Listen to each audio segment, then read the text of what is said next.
येनाक्षरसमाम्नायमधिगम्य महेश्वरात् कृत्स्नं व्याकरणं प्रोक्तं तस्मै पाणिनये नमः। येन धूता गिरः पुंसां विमलैः शब्दवारिभिः तमश्चाद्यकारं वररुचिं भाष्यकारं पतञ्जलिं पाणिनिं सूत्रकारं च प्रणतोऽस्मि मुनित्रजम्। योगेन चित्तस्य पदेन वाचां मलं शरीरस्य च वैद्यकेन योपाकरोत्तं प्रवरं मुनीनां पतञ्जलिं प्राञ्जलिरानतोऽस्मि। वृत्तौ भाष्ये तथा धातुनामपारायणादिषु विप्रकीर्णस्य तन्त्रस्य क्रियते सारसंग्रहः। इष्ट्युपसंख्यानवती शुद्धगणा विवृतगूढसूत्रार्थ व्युत्पन्नरूपसिद्धिर्वृत्तिरियं काशिका नाम व्याकरणस्य शरीरं परिनिष्ठितशास्त्रकृत्यमेतावत् शिष्टः परिकरबन्धः क्रियते अस्य ग्रन्थकारेण। गत कक्षायाम् अस्माभिः किं दृष्टं? संरूपं शब्दस्य शब्दसंज्ञा इत्यन्वर्तमाने वर्णानां ग्रहणं शास्त्रं विना न संभवति। वर्णसवर्णानां ग्रहणं शास्त्रं विना न संभवति इति अस्माभिः अणुदित्सवर्णस्य च प्रत्ययः इति सूत्रं दृष्टम्। अण्वर्णः उदितवर्णः च सवर्णस्य ग्राहकाः भवन्ति इति कृत्वा तत्र सूत्रं दृष्टम्। इदानीम् अस्माभिः तस्मिन् सूत्रे किं दृष्टं? ये वर्णाः अण्वर्णाः सन्ति। अण्वर्णाः इत्युक्ते अकारादारभ्य लण् सूत्रस्थ णकारपर्यन्तं ये वर्णाः उच्चारिताः ते वर्णाः तेषां सवर्णानामपि ग्राहकाः भवन्ति। इत्युक्ते ते वर्णाः सवर्णानाम् अपि संज्ञाः इति कृत्वा तत्र संज्ञासूत्रत्वं तस्य सूत्रस्य प्रदर्शितम्। अनन्तरं सूत्रं किम्? अणुदित्सवर्णस्य च प्रत्ययः इत्यस्य अनन्तरं तपरस्तत्कालस्य इति। तपरस्तत्कालस्य इति सूत्रं वस्तुतः यदि वयम् आदौ कौमुदीं पठित्वा काशिकावृत्तिं पठामश्चेत् अत्र कश्चन विमतिः जायते। कुतः इति चेत् तपरस्तत्कालस्य इति सूत्रस्य श्रवणमात्रेण किं ज्ञायते? वस्तुतः यदि सूत्रानुसारिणी वृत्तिर्भवति तदा किं स्यात्? अणुदित्सवर्णस्य च प्रत्ययः इति सूत्रम् अण्वर्णाः सवर्णानां ग्राहकाः भवन्ति इत्युक्तम्। यदि वर्णः तपरः भवति तर्हि तत्कालस्यैव तत्समकालस्यैव ग्राहकः भवति, भिन्नकालानां ग्राहकः न भवति इति तु नियमनसूत्रमिदम् इति भवति। एवं वा? तथा कौमुदीकाराः तथैव व्याख्यानं कुर्वन्ति। कथं कुर्वन्ति? तः परो यस्मात् तादपि परः तत्कालस्यैव संज्ञा स्यात् इत्युक्तम्। एवं वा? तत्कालस्य एव इति कृत्वा तत्र नियमसूत्रमिदम् इति व्याचक्षन्ते कौमुदीकाराः। काशिकाकारः तावत् भिन्नम् अभिप्रायम् आवहति। कथम् इति पश्यामः। अणु उदिच्च सवर्णस्य ग्राहकः इति उक्तं। कस्मिन् सूत्रे? अणुदित् सवर्णस्य च प्रत्ययः इत्यस्मिन् सूत्रे। इदानीं ये अण् न सन्ति, ये वर्णाः अण् न सन्ति, उदाहरणार्थम् आकारः, दीर्घः आकारः अण्वर्णः नास्ति। कुतः? अकारः ह्रस्वः अकारः अण् प्रत्याहारे पठितः, अण् संज्ञकः नास्ति। एवं वा? तेषां का गतिः? ते वर्णाः स्वसवर्णानां ग्राहकाः कथं वा भवेयुः इत्युक्ते आकारः यदा उच्चार्यते अथवा यत्र विधीयते स आकारः किं तस्य आकारस्य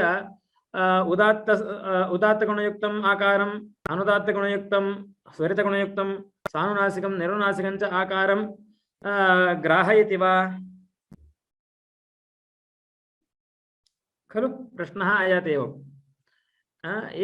ये वर्णाः अण् न सन्ति तेषां का गतिः? अण्वर्णाः तावत् सवर्णस्य ग्राहकः भवति, परन्तु ये अण्वर्णाः न सन्ति, अण्संज्ञकाः न सन्ति, आकारः दीर्घः प्लुतः इति, ते सुसवर्णानां ग्राहकाः भवन्ति वा? तत्कालकस्य तत्समकालस्य सवर्णस्य ग्राहकाः भवन्ति वा इति चेत् तत्र प्रश्नः आयाति। अतः इदं सूत्रम् आरब्धम्। ये वर्णाः तपराः ते तत्कालस्य ग्राहकाः भवन्ति इति वक्तव्यम्। इत्युक्ते तपरस्तत्कालस्य इति सूत्रं संज्ञासूत्रम्। अवगतं वा? तपः एव वर्णाः ते सवर्णस्य ग्राहकाः भवन्ति इति वक्तव्यम्। नियमः कदा भवति? सिद्धे सति आरम्भः नियमो भवति। एवं वा? यत् पूर्वेण प्राप्ते सति नियमनं यदा भवति तत्र नियमसूत्रम् इति उच्यते। अत्र तावत् ये तपराः न सन्ति तेषां तावत् विधानं। ये तपराः सन्ति तेषां ये अतपराः तेषां तु विधीयते। ये अतपराः अथवा ये अनणः सन्ति तेषां कृते नूतनं विधानम् अस्ति। मया अन्यथा उक्तं। ये अण्वर्णाः सन्ति ते तु पूर्वस्मात् सूत्रात् गृह्यन्ते। ये अणः न सन्ति, ये न अण्, ते पुनः तपरत्वेन विधीयन्ते। किं प्रयोजनम्? उदाहरणं पश्यामः। अब्जाः गोजाः इति उदाहरणम्। अत्र विद्वानोः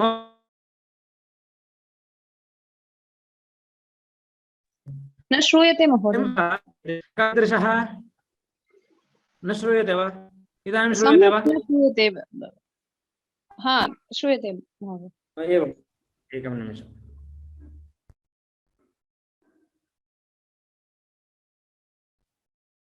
श्रूयते वा इदानीं? मध्ये मध्ये ब्रेक् भवति। एवं वा? एकं निमिषम्।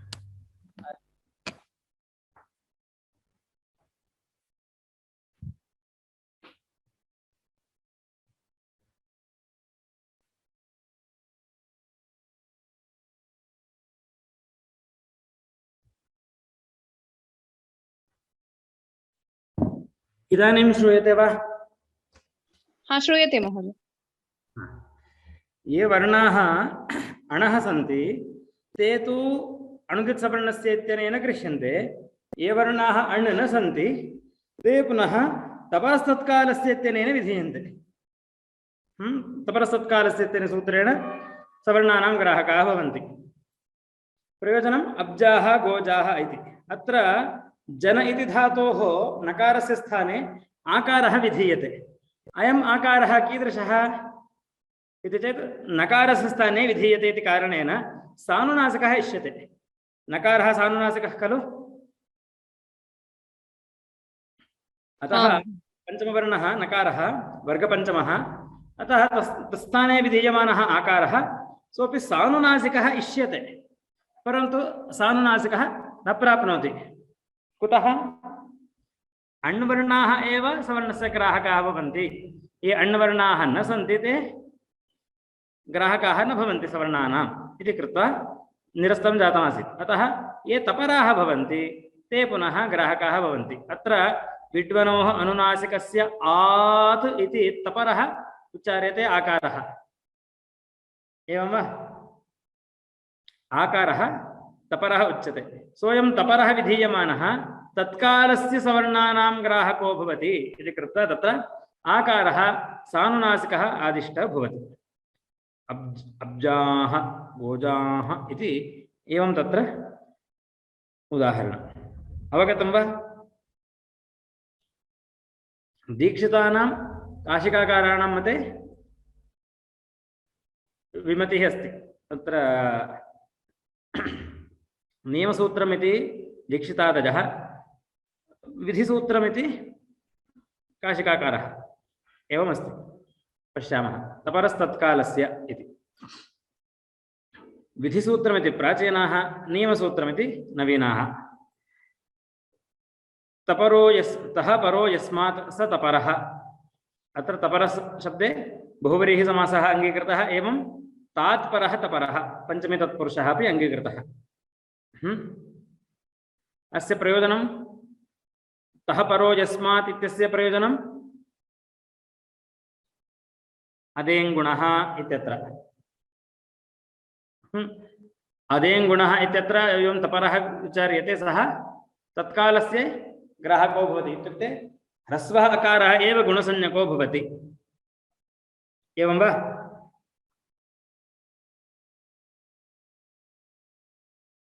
एवं तात् तः परो यस्मात् इत्यत्र अदेङ्गुणः तात्परः तपरः इति पंचमे तत्पुरुषस्य उदाहरणं कुत्र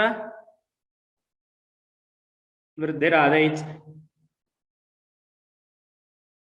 वृद्धिरादैच् इत्यत्र किं भवति आत् प्लस् ऐच् इति एवमस्ति आकारस्य तपरकरणे किमपि प्रयोजनं नास्ति ऐचः तपरत्वात् ऐकारः सानुनासिकः वृद्धिसंज्ञकः न भवति औकारः सानुनासिकः वृद्धिसंज्ञकः न भवति ऐकारः प्लुतः वृद्धिसंज्ञकः न भवति औकारः प्लुतः वृद्धिसंज्ञकः न भवति एवं कृत्वा तत्र तत्कालस्य एव ग्राहकाः भवन्ति इति पंचमे तत्पुरुषस्य अंगीकारे बहुव्रीहि समासस्य च अंगीकारे एतदुभयं सिद्ध्यति अतः अत्र तपरः इत्यत्र शब्दे उभयविध समासस्य स्वीकृतिः अवगतं वा आम् वृत्तिं पश्यामः तः परो यस्मात् सोऽयं तपरः तादपि परः तपरः उभयविध समासस्य अंगीकारः कृतः तदनन्तरं तपरो वर्णः तत्कालस्य इत्युक्ते आत्मना तुल्यकालस्य गुणान्तरयुक्तस्य सवर्णस्य ग्राहको भवति स्वस्य च रूपस्य इत्युक्तम् यः वर्णः तपरो भवति सः वर्णः कीदृशः भवति तत्कालस्य इत्युक्ते आत्मना तुल्यकालस्य अन्यत् गुणान्तरयुक्तस्य सवर्णस्य ग्राहको भवति स्वस्य च रूपस्य केवलं सवर्णानां ग्राहकः इति न स्वरूपमपि गृह्णाति स्वरूपमपि गृह्णाति स्वरूपं ग्रहणं भवति स्वस्य रूपस्य ग्रहणं भवति एवं तत् समकालस्य सवर्णानां च ग्राहको भवति इति सूत्रार्थः वर्ण्यते अवगतं वा अत्र वृत्तौ एव इदं स्पष्टमस्ति यत् ग्राहको भवति इति उच्यते अस्यैव ग्राहको भवति इति नियमनं नास्ति अत्र वृत्तौ यदि पश्यन्ति भवन्तः तर्हि तपरः वर्णः तत्कालस्य आत्मना तुल्यकालस्य गुणान्तरयुक्तस्य सवर्णस्य एव ग्राहको भवति इति नोक्तम् सवर्णस्य ग्राहको भवति स्वस्य च रूपस्य इत्युक्तम् अवगतं वा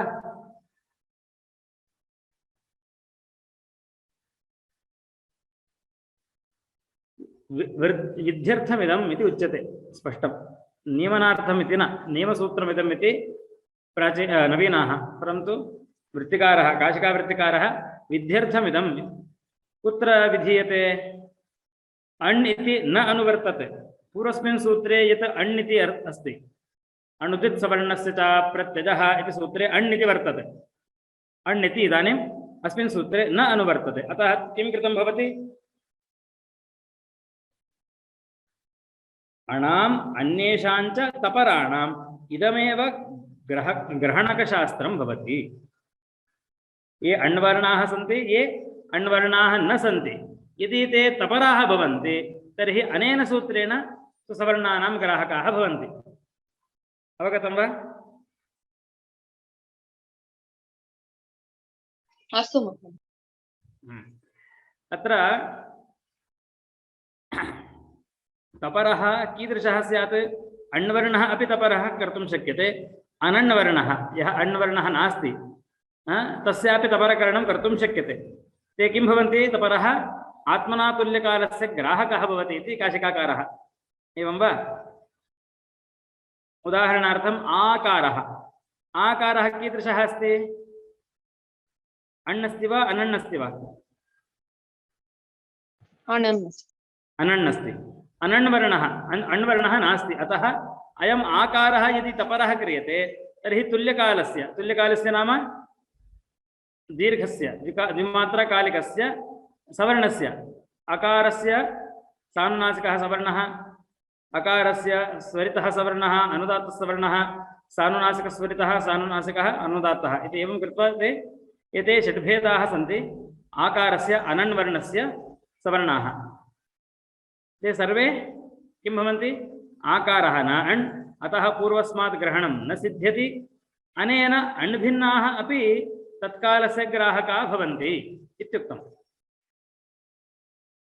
अवगतं वा?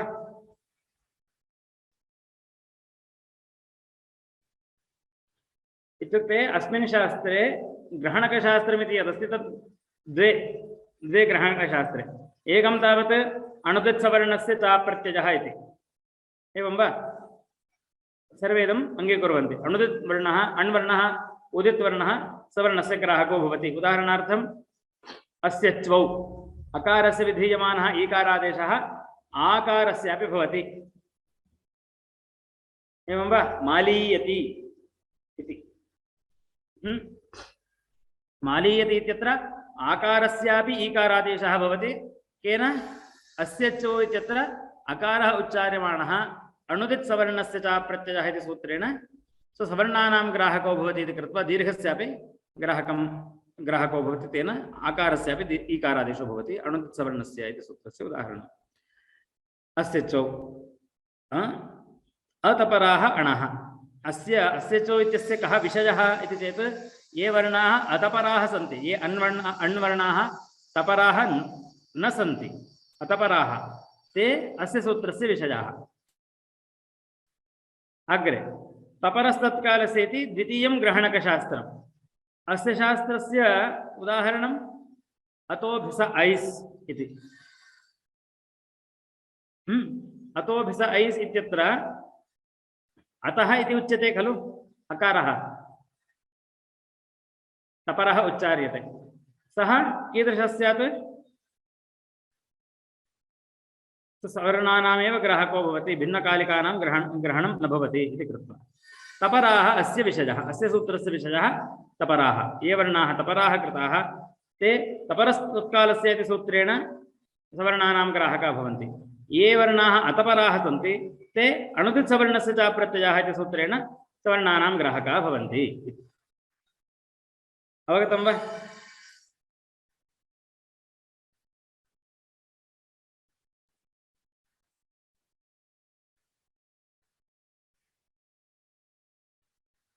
अतोभिस ऐस् इत्येवमादिषु पूर्वग्रहणकशास्त्रं न प्रवर्तते एव। वृत्तिकारः कथं वर्णयति? अतोभिस ऐस् इति सूत्रं वर्तते, एवं वा? अतोभिस ऐस् इत्यत्र का वृत्तिः, को अर्थः तस्य सूत्रस्य?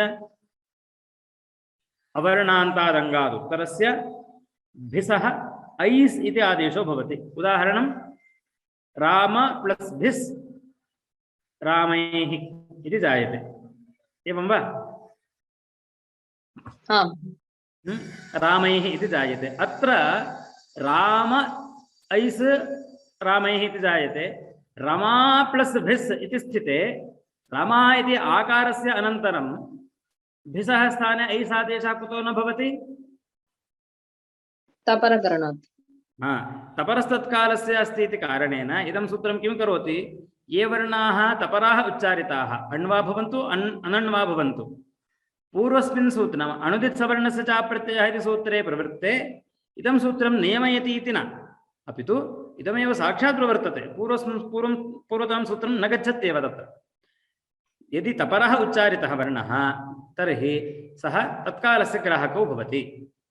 ये अतपराः ते पुनः अणुदित्सवर्णस्य इति सूत्रेण ग्राहकाः भवन्ति इति। अवगतं वा? अस्तु। अतोभिस ऐस् इत्येवमादिषु पूर्वग्रहणकशास्त्रं, पूर्वग्रहणकानुशास्त्रं नाम अणुदित्सवर्णस्य च प्रत्ययः इति तच्छास्त्रं न प्रवर्तते एव। अतपराः अणः तस्य अवकाशः। तर्हि तत्सूत्रं कुत्र गच्छेत्, कुत्र वा कार्यं करोति इति चेत् ये अतपराः अस्य चौ इत्येवमादयः तत्र तत्सूत्रं प्रवर्तते। अस्य सूत्रस्य किम् उदाहरणम्? अतोभिस ऐस्, यथा उक्तं वृक्षैः प्लक्षैः इति। विड्मनोः अनुनासिकः स्यात्, इदं तावत् शुद्धम् उदाहरणं। विड्मनोः अनुनासिकः स्यात् सूत्रेण अब्जाः गोजाः इति उदाहरणम्। अत्र किं भवति अब्जाः गोजाः इत्यत्र पश्यन्तु। अप्सु जायते इति अब्जाः, गोसु जायते इति गोजाः अथवा गवि जायते इति गोजाः। अप् उपपदे जनधातोः विट् इति प्रत्ययः भवति। जन सन क्रम गमो विट् इति सूत्रम्। तदनन्तरं किं जायते? विट् प्रत्ययस्य सर्वापहारी लोपः भवति। तस्मात् पूर्वं विट्वनोः अनुनासिकस्य आत् इति एकं सूत्रम् अस्ति। तत् किं वदति? विट्वनोः, विट् प्रत्यये परे वन प्रत्यये च परे अनुनासिकस्य आकारादेशो भवति इति सूत्रार्थः। तत्र विट् प्रत्ययः अस्ति वा? तस्मिन् परे अनुनासिकस्य नकारस्य स्थाने किं भवति? आकारादेशो भवति इति उच्यते। तथा आन्तरतम्यात् इदानीं सानुनासिकः भवति। अयम् आकारः तुल्यकालस्य सवर्णस्य ग्राहको भवति इति कृत्वा आकारस्य षड्भेदाः उपस्थिताः। तेषु आन्तरतम्यात् सानुनासिकः तिष्ठति। यदि इदं सूत्रं विधिसूत्रं न स्यात्, केवलं नियमनसूत्रं स्यात्, अण्वर्णाः सवर्णानां ग्राहकाः भवन्ति। तत्र ये वर्णाः, तत्र ये अण्वर्णाः तपराः उच्चारिताः ते तत्समकालस्यैव ग्राहकाः भवन्ति, अनणानां विषये किमपि नोच्यते इति भवति। तदा अत्र जन नकारस्य स्थाने विधीयमानः आकारादेशः सः केवलः स्वरूपस्य ग्राहको भवति इति कृत्वा, स्वस्य रूपस्य इति कृत्वा शुद्धः निरनुनासिकः आकारः आदिशेत, आदिष्टो भवेत्। एवम् इदानीं विधिसूत्रम् इदम् इति अङ्गीकारे तावत् नकारस्य स्थाने विधीयमानः आकारादेशः सः सानुनासिकः प्रवर्तते। अब्जासु अब्जाः उपपदकार्याणि सर्वाणि जष्टुं तदनन्तरं कृतन्त इति प्रातिपदिकात् प्रातिपदिकं ततः सुप् अब्जाः एवं गोजाः। प्रत्युदाहरणानि पश्यामः। तत्कालस्य इति किम्? तदा किं स्यात्? खट्वाभिः मालाभिः इत्यत्रापि किं स्यात्? सवर्णानां ग्राहकः स्यात्, ऐसादेशः स्यात्। तपरः,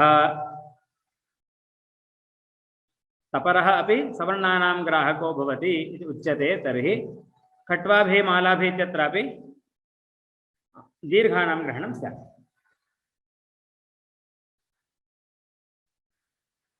काशिकाकौमुदीकाराणां मतभेदः।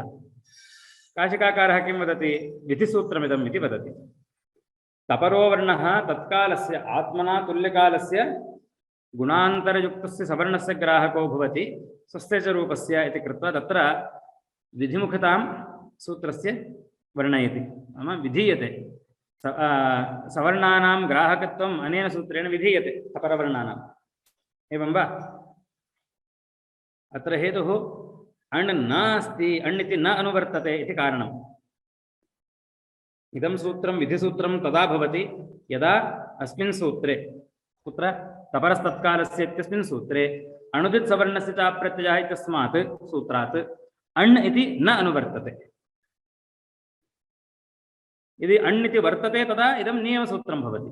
यदि अण् इति न अनुवर्तते तर्हि तपराः, ये स्वतन्त्राः विधीयन्ते तपराः, ते सवर्णानां ग्राहक तत्कालानां सवर्णानां ग्राहकाः भवन्ति इति कृत्वा विधिमुखता सूत्रस्य भवति। अतः काशिकाकाराणां मतेन अत्र शास्त्रे ग्रहणकशास्त्रमिति द्वे स्तः। अणुदित् सवर्णस्य च प्रत्ययः इति एकं सूत्रं, तेन अतपराः अणाः सवर्णानां ग्राहकाः भवन्ति इति उच्यते। तपरस्तत्कालस्य द्वितीयं ग्रहणकशास्त्रं, तेन ये तपराः वर्णाः भवन्ति ते अणः अणेतराश्च ते किं भवन्ति? तत्कालानां सवर्णानां ग्राहकाः भवन्ति इति कृत्वा प्रयोजनम् अब्जाः गोजाः इत्यादिषु सानुनासिकः आकारः इष्यते। अतः विधिसूत्रता अस्य भवति इति काशिकाकाराणाम् अभिप्रायः। कौमुदीकाराः सिद्धान्तकौमुदीकाराः नियमसूत्रं वर्णयन्ति। इदं सूत्रं तावत् नियमसूत्रं। तेन तः परो यस्मात् स च तात्परश्च उच्चार्यमाणः समकालस्यैव संज्ञा स्यात् इति समकालस्य एव इति एवकारमुच्चार्य अस्य इदं सूत्रं नियमसूत्रम् इति वर्णयन्ति के दीक्षितादयः नवीनाः। अत्र हेतुः तेषां कृते हेतुः कः इति चेत् अण् इति वर्तते।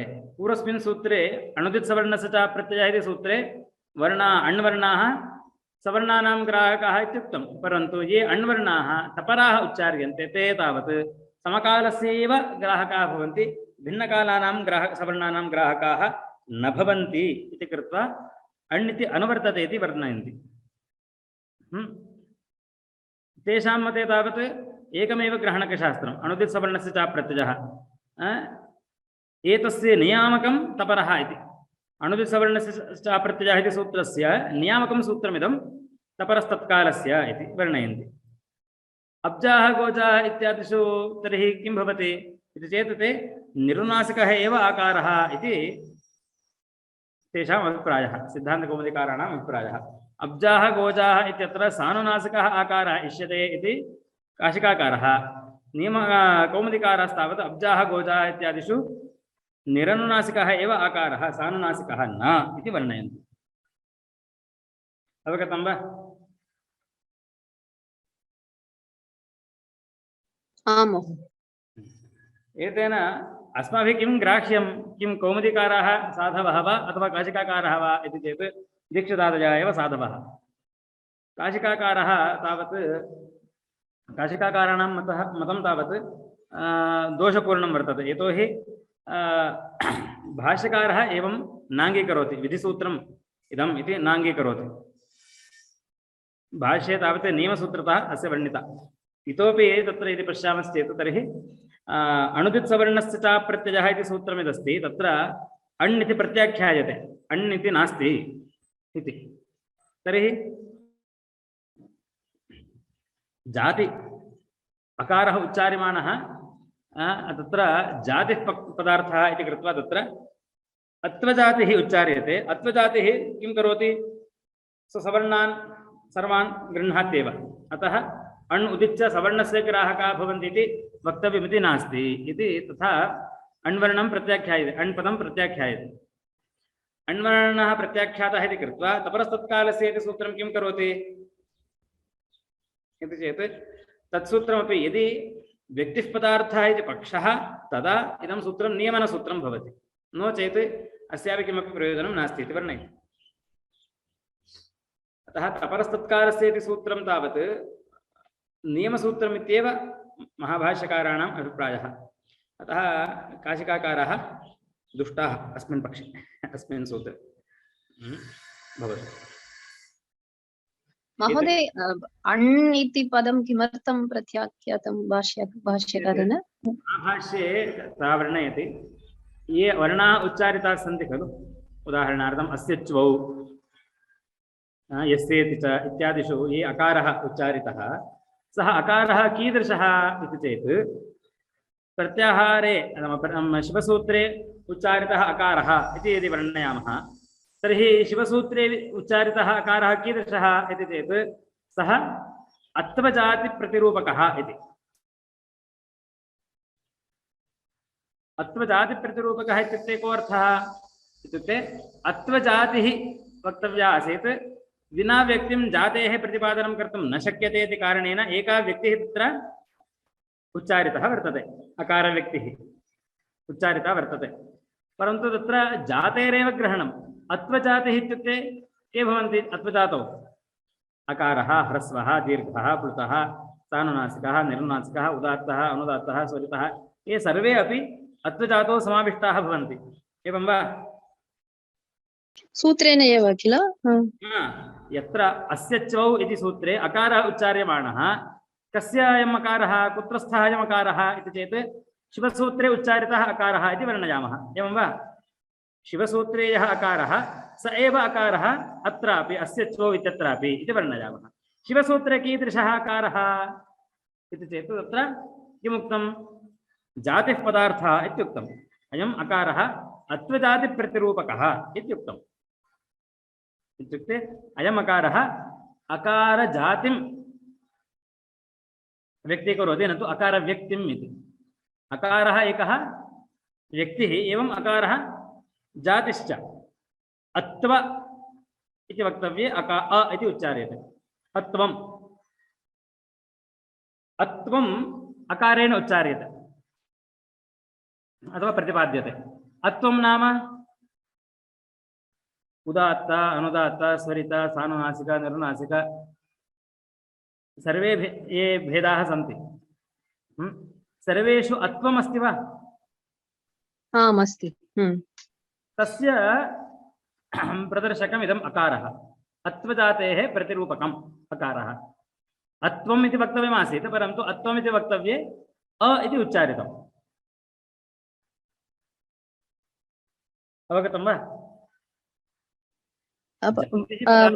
इति उच्यते एकः पक्षः एवमस्ति जातिः पदार्थः व्यक्तिः पदार्थः इति जातिः पदार्थः इत्युक्ते ब्राह्मणो न हन्तव्यः इति उच्यते ब्राह्मणः न हन्तव्यः इति उच्यते अस्य कः अर्थः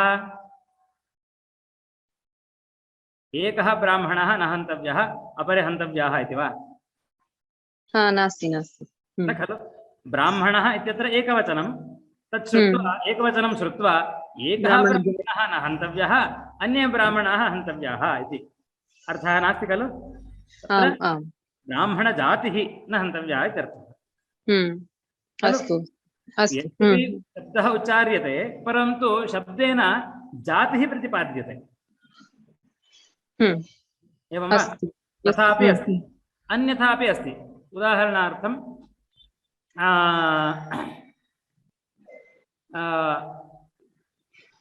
तत्रैव यागे गौरनुबध्यः इति वर्तते गोः बन्धनं कर्तव्यम् इति उच्यते गो व्यक्तिः अत्र तत्र गोजातिः न सम्भवति खलु आम् आम् आम् गोजातेर्बन्धनं न कर्तुं न शक्यते अथवा अवलम्बनं कर्तुं न शक्यते आम् तत्र तावत् गोव्यक्तेः उपालम्बनं भवति एवम् अत्र गो अ इति अत्वजाते अपि भवितुमर्हति अत्वव्यक्तिरपि भवितुं शक्यते अकारव्यक्तिः अपि भवितुं शक्यते अत्र किं कस्य ग्रहणं कर्तव्यम् इति चेत् भाष्यकारः किं वदन्ति अयवन् सूत्रे अकारः यः उच्चार्यते अथवा ये वर्णाः उच्चार्यन्ते ते तस्य जातेः ग्राहकाः जातेः प्रतिपादकाः न तु व्यक्तेः इति अ इत्युक्ते अत्वजातिः इत्यर्थः अस्तु एतेन अस्य चौ इत्यत्र योऽयम् अकारः उच्चार्यते सः अकारः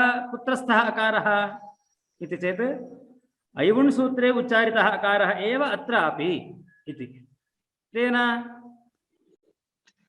ईकारं कुत्र कुत्र करिष्यते अत्वं यत्र यत्र अस्ति तत्र सर्वत्र ईकारं कारयति एवं वा इत्युक्ते ह्रस्वस्य अकारस्यापि ईकारादेशो भवति दीर्घस्यापि आ इत्यस्यापि किं भवति ईकारादेशं प्रतिपादयति कुतः अत्वं सर्वत्र समानम् इति कृत्वा एवं वा एतेन अणुवर्णस्य च प्रत्यये इति सूत्रे अण्वर्णः अण् इति पदं नापेक्षते इति उच्यते तथापि यदि भवन्तः तम् अङ्गीकुर्वन्ति किमर्थं तस्य अवकाशं कारयति भाष्यकारः अथापि कथञ्चित् भवतः इदं स्वीकर्तव्यमिति चेत् उत्तरार्थम् इदं वक्तव्यं तपरस्तत्कारस्य इति वक्ष्यामि तदर्थम् इदं अस्मिन् सूत्रे अण् इति पदम् अपेक्षते इति तपरस्तत्कारस्य यदि भिन्नकालानां सवर्णानां ग्राहकाः न भवेत् तत्समकालस्य एव ग्राहकाः भवेत् इति कृत्वा तत्र उत्तरत्र तपरस्तत्कारस्य इति वक्ष्यामि एतदर्थम् अत्र सूत्रे अण् इति पदम् अपेक्षितम् इति कृत्वा तत्र विरमति भाष्यकारः इत्युक्ते भाष्यकारस्य कः अभिप्रायः नियमसूत्रं तपस्तत्कालस्य इति तद् नियमनं कदा भवति यदि अण् इति पदं तत्र अनुवर्तते खलु अतः भाष्यकारस्य अभिप्रायः कुत्र अस्ति नियमसूत्रे अस्ति काशिकाकारः कथम् अङ्गीकरोति? न न इदं नियमसूत्रं न, इदं तावत् विधिसूत्रमेव इति अङ्गीकरोति। अस्तु। अवगतं वा? आम्। एवमस्ति। अस्तु, एतेन इदं सूत्रं परिसमाप्तं, तपरस्तत्कालस्य इति।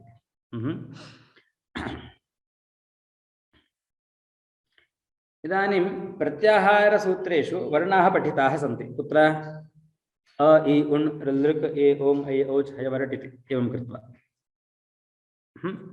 तत्र लाघवेन तेषां ग्रहणं यथा स्यादिति अन्त्ये इत्संज्ञकाश्च वर्णाः पठिताः। कुत्र? नकारः, ऐ उण् इति नकारः, ऋलृक् इति ककारः, ए ओङ् इति ङकारः, एवं कृत्वा लाघवेन ग्रहणं यथा स्यादिति कृत्वा इत्संज्ञकाः वर्णाः पठिताः। परन्तु लाघवं कथं भवति, प्रत्याहारः कथं स्यात् इति जिज्ञासायाम् इदं सूत्रम् उच्यते। किम्? आदिरन्त्येन सहेता इति। आदिः अन्त्येन इता सह किं भवति? मध्यपतितानां ग्राहकाः भवन्ति एवं स्वरूपस्य च स्वस्य रूपस्य च इति कृत्वा पश्यामः।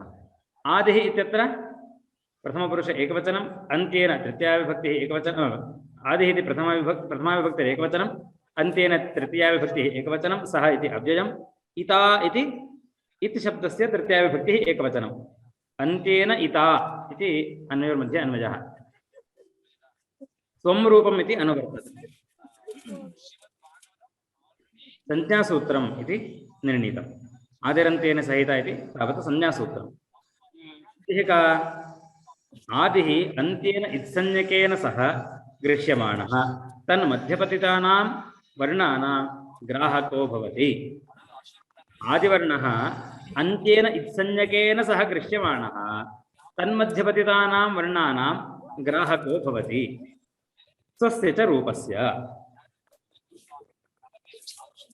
उदाहरणार्थम् ऐ उण् इत्यत्र आदिवर्णः अकारः अन्त्येन इत्संज्ञकेन नकारेण गृह्यमाणः, यत्र यत्र अण् इति उच्चार्यते, यत्र यत्र इक् इति उच्चार्यते, यत्र यत्र अक् इति उच्चार्यते, तत्र सर्वत्र गृह्यमाणः तन्मध्यपतितानाम् अकारादारभ्य इत्संज्ञकवर्णपर्यन्तं ये वर्णाः मध्ये उच्चारिताः तेषां वर्णानां ग्राहको भवति स्वस्य च रूपस्य। आदिवर्णस्यापि आदेरपि ग्राहको भवति इति।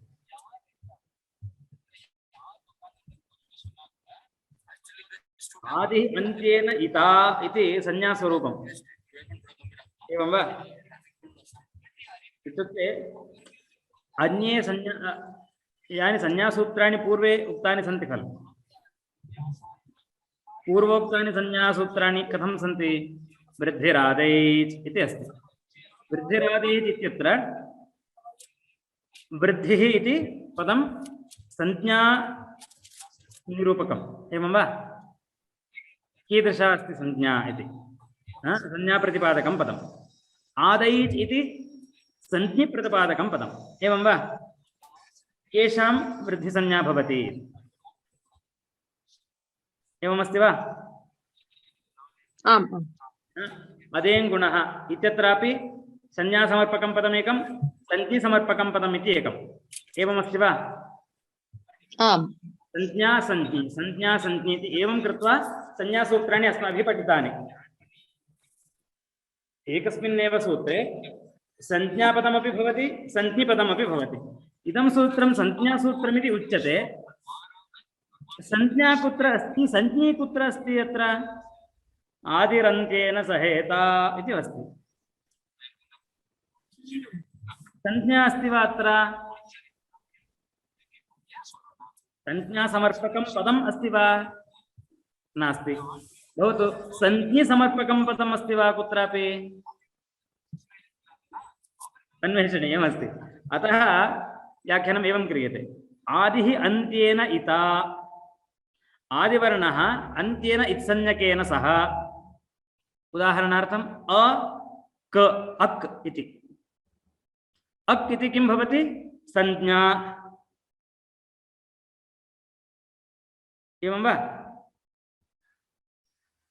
आदिः ककारः इत्संज्ञकेन वर्णेन सह ककारेण सह अक् इति ककारेण सह लृक् इति ककारः वर्तते तेन सह किं भवति?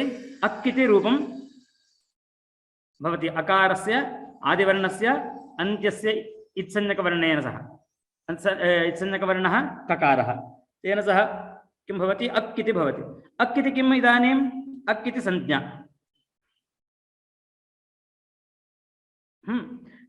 के संज्ञिनः तर्हि?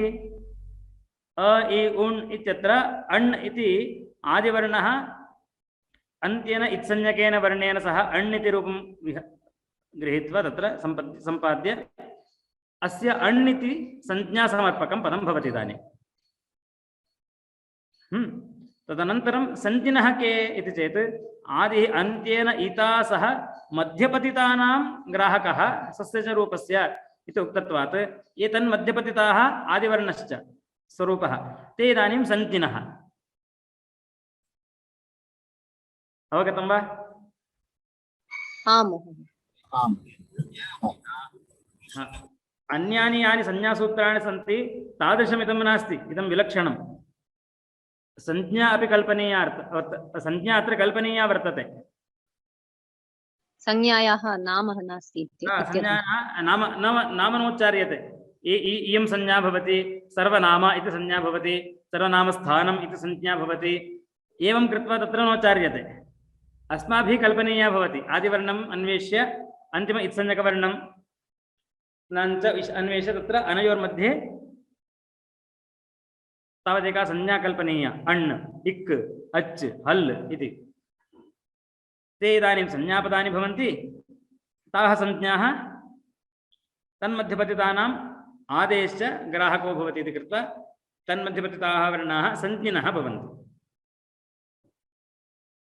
इति। एवमत्र इदं विलक्षणं सूत्रं। कुत्रापि शास्त्रे ईदृशं सूत्रं न स्यात्।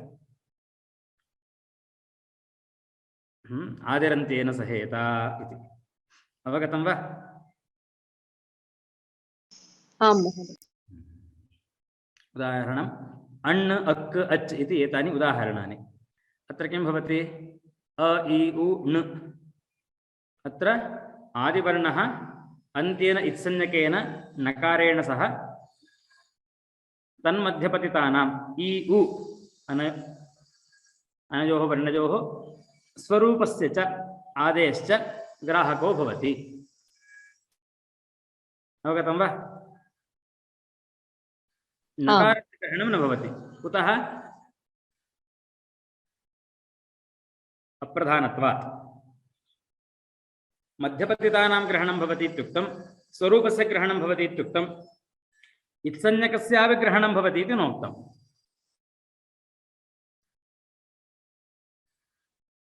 एवम् अक्, अ इ उ ऋल् इति एवम्।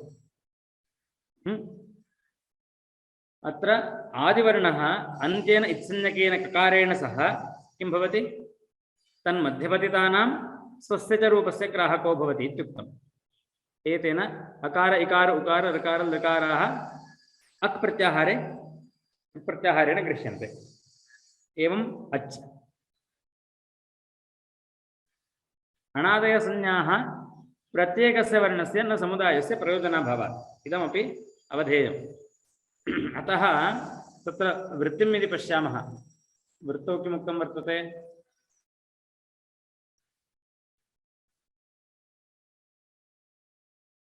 वृत्तिः कथमस्ति? वृत्तिं पश्यन्तु। आदिः अन्त्येन इत्संज्ञकेन सह गृह्यमाणः तन्मध्यपतितानां वर्णानां ग्राहको भवति। इत्युक्ते वर्णानां इयं संज्ञा इत्युक्तम्। अक् इति संज्ञा एकैकस्य वर्णस्य। समुदायस्य संज्ञा अपि क्वचित् भवति, क्वचित् प्रत्येकस्यापि संज्ञा भवति। अत्र कथम् इति चेत् एकैकस्यापि संज्ञा। अक् इति संज्ञा अकारस्य, इकारस्य, उकारस्य, ऋकारस्य, लृकारस्य च एवम्। अवगतं वा?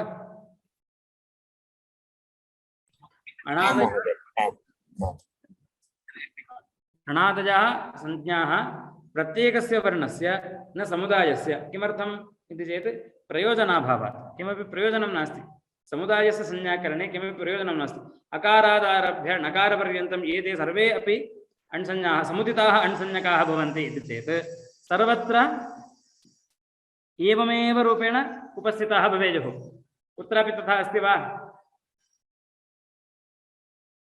उदाहरणार्थम् अकस्सवर्णे दीर्घः इति उच्यते प्रयोजनं देवालयः इति तत्र देवालयः इत्यत्र अकार इकार उकार ऋकार लकाराः समुदिताः भवन्ति वा पठ्यन्ते वा नास्ति नास्ति कुत्रापि नास्ति तथा समुदायस्य प्रयोगः कुत्रापि न भवति एकैकस्यैव भवति अतः एकैकस्यैव अण्णादयः संज्ञाः भवन्ति एवम् उदाहरणानि अण् अक् अच् हल् प्रत्याहारसूत्रात् बहिर्भूताः सुप् तिङ् इति सुप् इत्युक्ते सु औजस् विभक्तयः तिङ् इति चित्तझि वहि महिङ् पर्यन्तम् एतेषां सर्वेषां सुप् तिङ् इति संज्ञा यदि अस्मिन् सूत्रे अन्त्येन इति नोच्चार्यते अन्त्येन इति पदं नास्ति इति मन्यामहे उदाहरणार्थं सुट् इति प्रत्याहारः वर्तते एवं वा कुत्र उच्यते सुट् सुडनपुंसकस्य इति सूत्रम् अस्ति वा तथा तत्र सुट् इति टकारेण सह टकारेण इत्संज्ञकेन यदा भवति प्रत्याहारः तदा तन्मध्यपतितानां ग्रहणं भवति इति कृत्वा अत्र टकारः तृतीया विभक्तौ टकारः अस्ति वा टा सु औजस् अम् औट् शस् टा इति टकारः तत्रापि वर्तते अनेन टकारेणापि प्रत्याहारः स्यात् यदि अन्त्येन इति नोच्चार्यते तदा द्वितीया विभक्तेः औट् इत्यत्र टकारं विहाय तृतीया विभक्तेः टकारेण सह प्रत्याहारे सति द्वितीया बहुवचनस्यापि ग्रहणं स्यात् अन्त्येन इत्संज्ञकेन इति उच्यते यत्र इत्संज्ञकः वर्णः अन्ते भवति तत्रैव प्रत्याहारः तेनैव सह प्रत्याहारः यदा इत्संज्ञकः वर्णः आदौ भवति तेन प्रत्याहारः न भवति इति इत्यर्थः अवगतं वा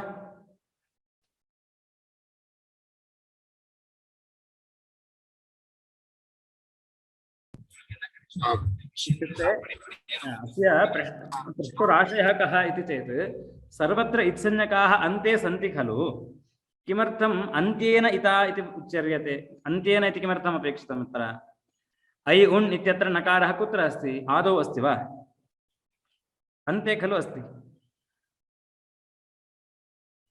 ए ओङ् ऐ औच् इत्यत्र चकारः कुत्र अस्ति अन्ते अस्ति इत्युक्ते सर्वत्र अन्ते एव अस्ति इति कारणेन व्यावर्तकं किमपि नास्ति इति कृत्वा अन्त्य इति विशेषणं किमर्थम् अन्त्येन इता इति विशेषणं किमर्थं दीयते इति चेत् अत्र उच्यते सुट् इति एकः प्रत्याहारः उच्यते तत्र प्रत्याहारे टकारेण सह प्रत्याहारः कृतः सु औजस् अम् औट् शस् टाभ्यां भिस् इति एवं कृत्वा तत्र सुपः विधीयन्ते तत्र टकारः द्विवारम् उच्चार्यते औट् इत्यत्र द्वितीया विभक्तेः द्विवचने टकारः उच्चार्यते टा इति तृतीया विभक्तेः एकवचने अपि टकारः उच्चार्यते तृतीया विभक्तेः टकारस्य चुटु इत्यनेन इत्संज्ञा भवति अम् औट् इत्यत्र टकारः औटः टकारः हलन्तिम् इत्यनेन गच्छति